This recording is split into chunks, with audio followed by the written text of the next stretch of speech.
Guys, and welcome back to my channel. Okay, so in this video I'm going to be showing you how I make edible lace for my cakes. Like, see this pretty cake and see all the pretty lace on top of it. Yeah, I'm going to show you how to do that today with wafer paper, what works and what doesn't work, and what you should buy. Okay, so today we're going to be using wafer paper and we're going to be using these cutters. Yeah, I buy these cutters from bookshops. You can get them from bookshops, or I'm going to put the link for you to buy them in the, see how pretty these laces are, in the description box below for you to buy these cutters, the ones you should buy and the ones you shouldn't buy, and then how to recognize the ones to buy, and then how to buy edible wafer paper that you can buy online. If you want to buy online, the link is going to be in the description box, or you can buy in your local, like, you know, your local cake store.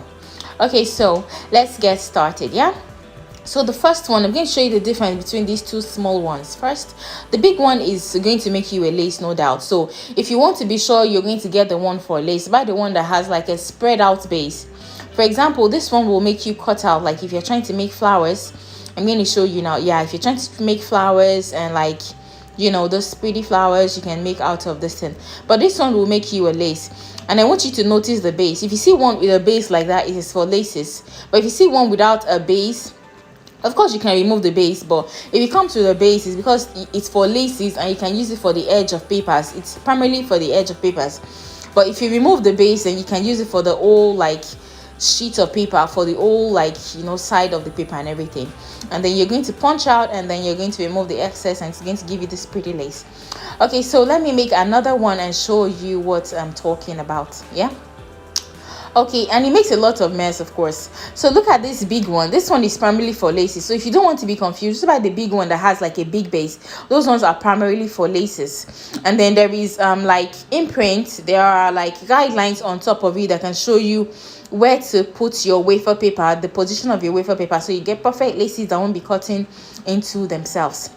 Okay, so now I'm going to cut out like 3 strips of wafer paper and show you guys what I'm talking about and what I mean. Okay, so what you want to do right now is I'm going to take a scissors and cut out 3 strips of wafer paper. And at the end of this video, I'm going to show you guys how to store this wafer paper lace in case you're not going to be using it immediately, so it doesn't spoil or so it doesn't become like too rigid and like too stiff to move, because that's what happens if you don't store it properly. Okay, so what you want to do is cut out strips and see what this one cuts out. It doesn't really look like lace to me, so for me this is not really lace, but maybe you can make it into a kind of lace if you want. I feel like they're too big and they're not intricate enough. Yeah, so it's not really lace for me. Okay, so see this one, I'm going to show you how to use it for edge of paper. So just put the edge inside like that. Yeah, that edge of paper, and then it's going to cut that tiny bit for you. But that's not what we want, not what we want today. Today we want to make like a strip of lace. Yeah, and for me, I like to make it on both sides. All you have to do is place the lace. These small ones do not have imprints for you to place the wafer paper, so you have to be careful so you won't be cutting lace on top of lace and then to give you this really big mess. So you have to be very careful and like guide it with your hands while you like punch out the lace and everything. And for me, I like to do 2 sides of the paper and then take out the excess with my fingers and see how pretty that lace is. I think that's my favorite of the laces. Okay, so look at this one. This is a big one and it has like an outline for you to follow on top of the thing. It has an outline for you, so you won't be punching like another one on top of the other one, so it won't look it will look rough and like messy and like it won't be lacy and stuff. So you have to follow the imprint for you to get perfect laces. And see how nice it is, see how pretty. And I like to use it on my cakes. Usually when I have like a girly cake or something, I like to fold both sides so I can have both sides showing on top of the cake.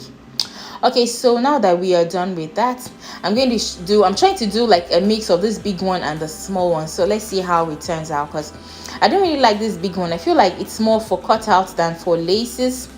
Yeah, so let me show you what it looks like. See, if you're trying to make a lace, I think it is pretty, but it looks too big. Like, it doesn't look very lacy. It looks like all those like deeper light people's lace. I don't know. If you're Nigerian, you know what I mean by deeper light people's lace.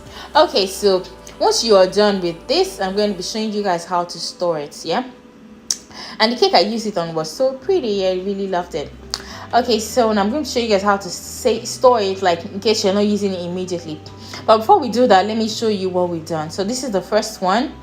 And these laces are so pretty. This tiny one is my favorite. Okay, I don't really like this one because I feel like it is too big, but these very tiny ones are my favorite.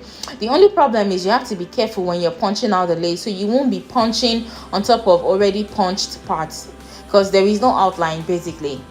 And then you can also use that big one to make maybe cutouts for your cakes, in case you want to make like wafer paper cutouts and everything. Okay, now that we're done, let me show you guys how to store it. So stack it together. You want to make sure your hands are not wet, or the mat is not wet, like everywhere is dry. And then you're going to like stack it together. And then I like to store it with my already, like, this wafer paper I've not used. I like to store it in the same place.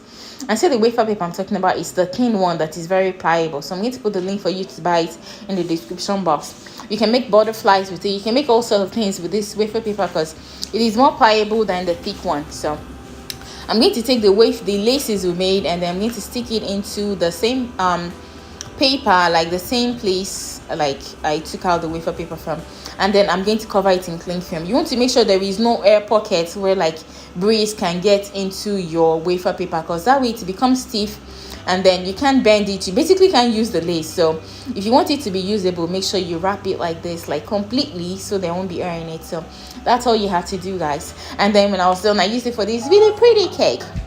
So I hope this video was useful to you and you liked it. And if you have questions for me, send it in the comment section. Thank you guys, and I'll see you next time.